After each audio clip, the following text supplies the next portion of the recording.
En 1455, la presse de Gutenberg fracture l'ordre millénaire du manuscrit. Les copistes, ces artisans du verbe qui avaient consacré leur existence à l'enluminure, à la calligraphie et à l'architecture visuelle de la page, contemplent cette machine avec un mélange de suffisance et d'inquiétude.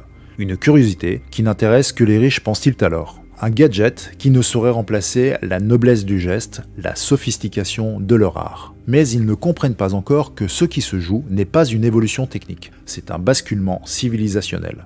Ce n'est plus la beauté de la page qui compte, mais la maîtrise du système de production. Non plus la perfection de l'enluminure, mais la capacité à reproduire près de 200 volumes par an. Et 50 ans plus tard, les copistes professionnels ont disparu d'Europe. Alors aujourd'hui, nous assistons à un phénomène de même nature. Si vous êtes expert SEO, propriétaire de site, si votre existence économique repose sur le trafic organique, alors comprenez bien ceci. Tout comme les copistes, vous optimisez encore pour l'œil humain alors qu'une infrastructure technique est en train de prendre le contrôle du flux d'attention. Vous vous battez pour la première position sur Google, vous optimisez vos balises et votre contenu, vous construisez des backlinks, vous traquez vos positions dans la SERP avec la nervosité d'un trader devant ses chandeliers japonais. Chaque paire de 3 places vous fait vivre un petit effondrement existentiel. Et pendant ce temps, le 10 février 2026, Google déploie en preview une technologie qui pourrait bien constituer l'un des tournants majeurs de l'histoire récente du web, le Web MCP. Un protocole qui permet désormais aux agents IA une communication directe et structurée avec les sites web, sans passer par un strapping approximatif et sans transiter par l'interface visuelle. Alors selon moi, ce n'est pas une évolution du SEO, mais sa dissolution programmée. Et comprenez bien la transformation anthropologique en cours. Aujourd'hui, environ 51% du trafic de vos pages est déjà réalisé par des robots. Avec la montée en puissance des processus agentiques, le trafic humain est promis à une érosion drastique dans les mois et années qui viennent. Dans un univers où l'utilisateur ne visite plus votre site, où un agent IA réserve le vol, achète le produit, remplit un formulaire sans qu'un humain ne pose un seul regard sur votre page d'atterrissage, alors pourquoi vouloir encore apparaître premier dans une SERP Google ? Pour saisir l'ampleur du séisme WebMCP, il faut d'abord comprendre la raison de notre cécité collective. Pendant 25 ans, depuis 1998 et la naissance de Google, nous avons été éduqués, formatés, conditionnés à optimiser pour une seule et unique finalité, le clic humain. Le modèle était d'une limpidité cartésienne. L'utilisateur formule une requête, Google déploie une liste de résultats, l'utilisateur clique, il atterrit sur votre site, vous lui exposez de la publicité, vous le convertissez, vous construisez votre capital de marque. Le trafic organique constituait l'or noir du web, la ressource fondamentale autour de laquelle gravitaient des économies entières. Pour maximiser ce trafic, nous avons érigé toute une discipline, le SEO. Des milliers d'agences, des centaines de milliers d'emplois, des dizaines de milliards de dollars investis pour répondre à une unique obsession: comment faire grimper nos pages web dans la liste de ces 10 premiers résultats de la recherche Google. Keywords Research, balises méta, concours sémantique, netlinking, snippets, toute une liturgie que vous maîtrisez sans doute sur le bout des doigts. Mais cette parenthèse historique est en train de se refermer. Le paradigme fondamental a basculé. Prochainement, ce ne sera plus l'utilisateur clique et accède à mon site, mais l'agent IA accomplit la tâche et l'utilisateur ne quitte jamais son interface. Prenons un exemple concret pour mesurer l'écart. Un utilisateur souhaite prendre un vol Paris-New York. Il tape « vol Paris-New York » sur Google. Il clique, il arrive sur le site d'Air France, il parcourt la page d'accueil, cherche le formulaire entre ses dates, valide, explore les résultats, sélectionne un vol, remplit ses informations, puis procède enfin au paiement. Cela a duré 15 minutes, 20 clics, une page vue à chaque étape, et Google Analytics est en pleine jubilation. Avec un modèle agentique en 2026, l'utilisateur dit à son agent « Réserve-moi un vol Paris-New York pour le 15 juin ». L'agent appelle directement la fonction exposée par Air France via WebMCP. Il transmet les paramètres, origine, destination, date, nombre de passagers. Il reçoit enfin une réponse structurée avec le prix, le numéro de confirmation et le statut. L'utilisateur ne voit jamais le site, aucune page n'est vue, aucune durée traquée sur le domaine de Air France. Ce n'est pas une différence de degré mais bien de nature. Dans le premier cas, vous construisez vos pages pour accaparer l'attention humaine. Interface élégante, copywriting persuasif, signaux de confiance omniprésents et réassurance à chaque étape du funnel. Dans le second cas, tout cela devient parfaitement inutile. L'agent IA ne regarde pas vos boutons, il ne lit pas vos argumentaires, il n'a pas besoin d'être rassuré par vos badges de sécurité, il invoque une fonction, point barre. Et c'est toute l'industrie du SEO qui se retrouve face à un mur. Car si l'utilisateur ne vient plus sur votre site, votre trafic organique s'effondre, vos revenus publicitaires s'évaporent, votre capital de marque se dissipe, et votre position dans Google ne signifie plus rien du tout. Vous subissez ce que nous pourrions appeler un zéro-clic aggravé. Vous connaissiez déjà le zéro-clic, cette situation où Google affiche la réponse directement dans la SERP, rendant le clic inutile. C'était déjà une hémorragie en termes de visite, mais au moins votre marque restait visible dans le snippet. Avec WebMCP, vous n'avez même pas cette consolation. L'agent appelle votre fonction en arrière-plan, vous êtes invisible complètement. Vous devenez un simple fournisseur d'API silencieux, un prestataire technique dont le nom ne sera jamais prononcé. Alors nous ne sommes plus à nous demander à quelle position se trouve ma page dans Google, mais est-ce que mon site expose les bonnes fonctions? Car les agents IA ne vont pas crawler vos jolies pages. Ils vont interroger vos points d'entrée WebMCP et si vous n'en disposez pas, vous n'existez tout simplement pas dans leur univers opérationnel. Observons maintenant les mécanismes techniques à l'œuvre, car c'est toujours dans les détails que se nichent les véritables mutations. WebMCP est un standard web qui permet au site d'exposer des outils et des fonctions que les agents IA peuvent découvrir et invoquer de manière programmatique. Prenons par exemple un site e-commerce. Sans WebMCP, un agent doit accomplir une véritable odyssée pour acheter un produit. Il crawl la page d'accueil, il tente de localiser la barre de recherche, il suppose quel format de données saisir, il espère que le formulaire acceptera son input, il parse les résultats en HTML brut, il tente d'identifier le bouton ajouter au panier, il clique et il espère que rien n'a cassé dans le processus. C'est fragile, c'est lent, approximatif, et si le site modifie un tant soit peu sa structure, l'agent est complètement perdu. Avec WebMCP, le site expose directement des fonctions lisibles. L'agent ne devine plus, il invoque. Il reçoit une réponse structurée, propre, fiable et instantanée. Et ceci ne concerne pas seulement l'e-commerce. Un restaurateur peut exposer ses réservations de table. Un plombier local, ses rendez-vous. Nous ne sommes plus dans de l'optimisation pour les moteurs de recherche, mais dans une infrastructure d'invocation directe. Et avec tout ça, l'ambition est vertigineuse. Google a déployé cela en preview dans Chrome le 10 février 2026. Il a mis à disposition une extension qui permet de visualiser tous les outils qu'un site expose. Ils ont même produit une démonstration avec un site de réservation de vol où l'utilisateur parle en langage naturel qui invoque les fonctions en arrière-plan. L'agent ne navigue plus, il n'appuie sur aucun bouton, il ne lit aucun texte, il invoque des fonctions. Et voici où la situation devient assez vertigineuse pour les propriétaires de sites traditionnels. Pendant 25 ans, vous avez investi dans le design UX, le copywriting persuasif, l'optimisation de tunnels de conversion, les A/B tests sur les boutons, les heatmaps pour comprendre le comportement utilisateur. Et bien tout cela devient obsolète dans un univers WebMCP. L'agent ne voit pas votre interface, il interroge votre back-end. Votre landing page à 5 000 € est devenue invisible, votre funnel de conversion à 12 étapes optimisées est désormais inutile, vos boutons verts qui convertissent mieux que les boutons rouges ne seront vus par personne. La valeur a donc migré.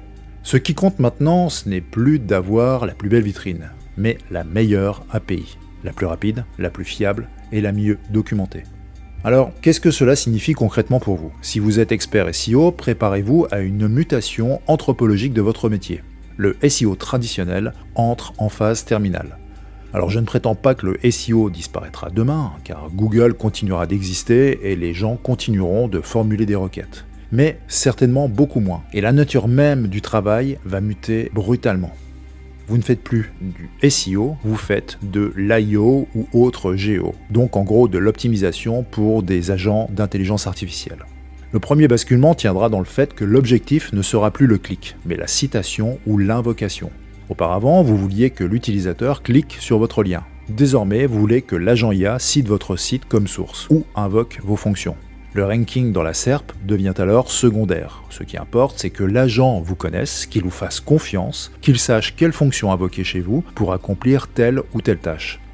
Le deuxième basculement sera que les techniques de manipulation deviennent inopérantes. Keyword stuffing, maillage interne complexe, suroptimisation des encres, tout cela visait à tromper un algorithme qui analyse du texte. Les agents IA équipés de WebMCP ne lisent pas votre texte, ils parsent vos schémas. Ils exigent une clarté sémantique absolue.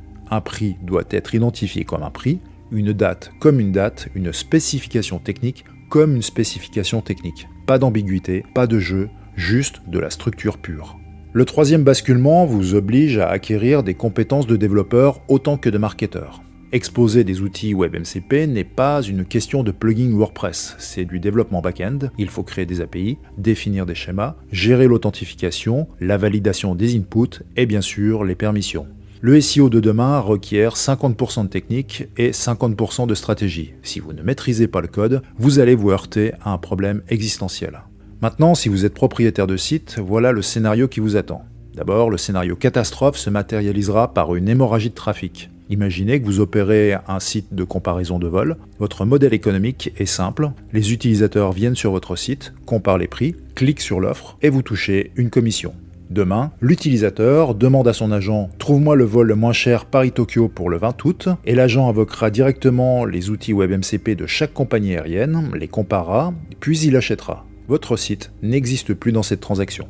Votre trafic baisse de 90%, vos revenus publicitaires également, votre modèle économique est désormais de l'histoire ancienne. Et cela concernera tous les acteurs intermédiaires. Les sites d'actualité qui vivent de la pub display ne vont plus faire d'impression car les utilisateurs vont demander « résume-moi l'actu du jour ». Et l'agent va appeler les outils des sites d'info, récupérer le contenu et synthétiser. L'utilisateur ne voit jamais le site et zéro impression publicitaire. Alors comme je l'ai précisé, les blogs qui monétisent avec de l'affiliation vont avoir le même problème. Si vous demandez à un agent quel est le meilleur smartphone à moins de 500 €, l'agent compare, trouve, puis achète. Votre article, optimisé SEO avec vos liens affiliés, est invisible dans ce processus. Les SaaS B2B qui génèrent des leads via des landing pages sont également impactés. Il suffira de demander « Trouve-moi un CRM pour une équipe de 20 personnes avec intégration Slack ». L'agent appelle les outils des différents CRM, récupère les spécifications, compare, puis propose une solution. Et votre lead magnet en PDF contre un email ne sera ni vu ni téléchargé par personne. Mais, et c'est un mais fondamental, ce n'est pas que du catastrophisme, parce qu'il y a une opportunité énorme pour ceux qui bougent et comprennent ce qu'il se passe maintenant. Et cette opportunité, je la détaille dans ma newsletter Agentic IA et Stratégie. Alors abonnez-vous rapidement, car je ne republie pas les anciens numéros. Cette autopromotion étant faite, retenez que le WebMCP ouvre une économie de réputation technique et non de manipulation algorithmique. Maintenant, parlons de la hiérarchie qui se met en place, parce que tout le monde ne va pas avoir le même accès à ce nouveau monde. Il y a une citation de Thucydide que j'aime beaucoup, « Les forts font ce qu'ils peuvent, les faibles subissent ce qu'ils doivent ». Alors je ne dis pas que c'est moral, je dis que c'est juste factuel. Et dans le monde WebMCP qui se dessine, il y a clairement une hiérarchie qui émerge. Le premier tiers, ce sont les propriétaires de navigateurs et d'agents. Google avec Chrome, Apple avec Safari, Microsoft avec Edge, OpenAI avec ChatGPT, Anthropic avec Claude et tous les autres. Eux contrôlent l'interface. Ils décident quel outil appeler, dans quel ordre et avec quelle priorité. Si demain Chrome décide de privilégier tel ou tel site pour telle ou telle fonction, c'est leur choix. Vous ne négociez pas, vous êtes sélectionné ou vous ne l'êtes pas. C'est la souveraineté de l'agent. Le deuxième tiers, ensuite, comprend les adopteurs précoces, c'est-à-dire ceux qui ont déjà implémenté WebMCP. Ce sont les sites qui ont compris l'enjeu et qui ont investi dans l'exposition d'outils de qualité. Et ils ont un avantage énorme parce que les agents vont naturellement les préférer. Pourquoi crawler et deviner quand on peut appeler une fonction propre ? Ces sites deviennent des providers de confiance. Les agents les citent, les utilisent et les recommandent. Et enfin, vous avez le troisième tiers qui seront les retardataires, ceux qui font du SEO version 2020, toujours en train d'optimiser leur badges title, toujours en train de construire des backlinks, toujours en train de traquer leur position dans Google. Alors ceux-là ne voient pas le train arriver, et quand ils le verront, il sera trop tard, parce que la position de provider de confiance se construit dès maintenant, et non dans 3 ans. Et il y a pire encore, avec un risque de désintermédiation totale. Imaginez que vous êtes un comparateur de prix. Votre valeur ajoutée tient dans l'agrégation des offres de différents marchands. Dans un monde WebMCP, les marchands exposent eux-mêmes leurs outils. L'agent peut appeler directement chaque marchand, comparer et acheter. Et avec ce système, c'est toute votre valeur qui s'effondre. Vous êtes devenu un intermédiaire qui coûte de l'argent sans rien apporter. Rester indispensable devient alors une question stratégique. Et cela tient essentiellement dans 3 positions possibles. Vous pouvez posséder des données uniques que les agents ne peuvent pas trouver ailleurs. des reviews propriétaires, des analyses exclusives ou des sets de données suffisamment rares. D'ailleurs, souvenez-vous bien ce que je vous ai dit, dans l'ère agentique, ceux qui possèdent la donnée seront les moins vulnérables à la redistribution en cours. Une autre position peut vous préserver, vous possédez une réputation de confiance construite sur des années. Sachez que les agents privilégieront toujours les sources fiables. Et enfin, vous possédez une relation directe avec l'utilisateur qui vous permet de court-circuiter les agents. Ce que j'entends par relation directe, ce sont les newsletters par exemple, les communautés et ce genre de choses. Mais si vous n'avez rien de tout ça, et si votre business model repose uniquement sur le trafic SEO, eh bien vous avez un problème existentiel. Alors qu'est-ce qu'on fait de tout ça ? On a vu que WebMCP change la nature du web. On a vu que le SEO traditionnel est en train de mourir. On a vu que les propriétaires de sites risquent de perdre leur trafic. Alors, est-ce qu'il faut pour autant attendre que cela nous tombe dessus ? Eh bien, évidemment non. Pour cela, je vous recommande d'utiliser une méthode comme le PASSO, qui est comparable à une thérapie génique. C'est une méthode propriétaire de mon propre cru à très haute valeur ajoutée avec un seul objectif, que vous ne finissiez pas comme les copistes médiévaux et que vous transformiez ce changement radical en levier de croissance, car je peux vous affirmer que la fenêtre d'opportunité est juste fantastique.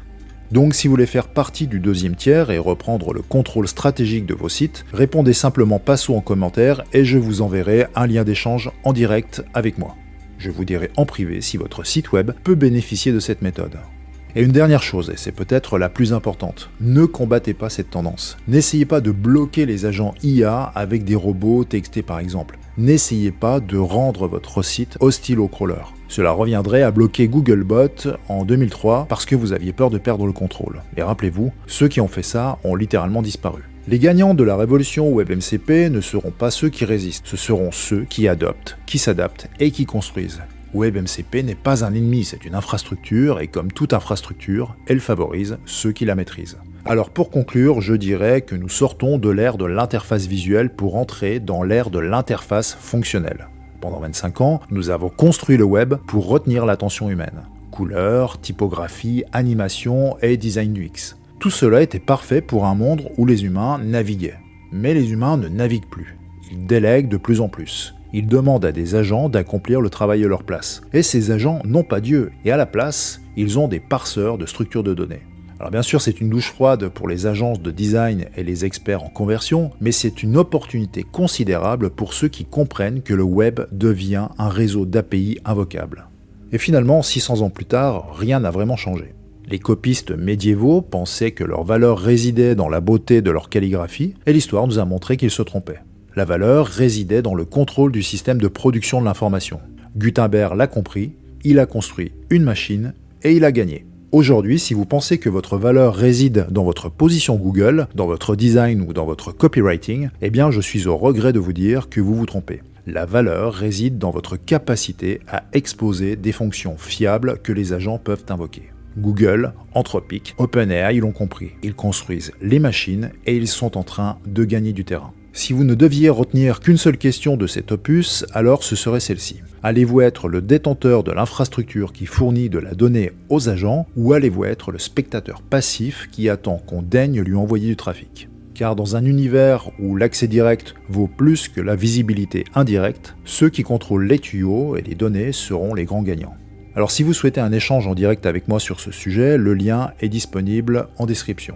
L'objectif des épisodes de cette chaîne est de vous donner des grilles de lecture stratégiques, des outils d'analyse, des cadres méthodologiques, de l'outillage intellectuel pour orchestrer votre propre transformation face aux nouveaux enjeux impulsés par l'IA, de l'exécutant à l'orchestrateur. Ma certitude, forgée par 25 ans d'immersion dans ces systèmes, est que cette bascule s'opère actuellement et n'attend pas votre consentement. Elle obéit à une dynamique que nous pouvons documenter, prévoir et au sein de laquelle nous pouvons déterminer notre trajectoire. Le choix vous appartient.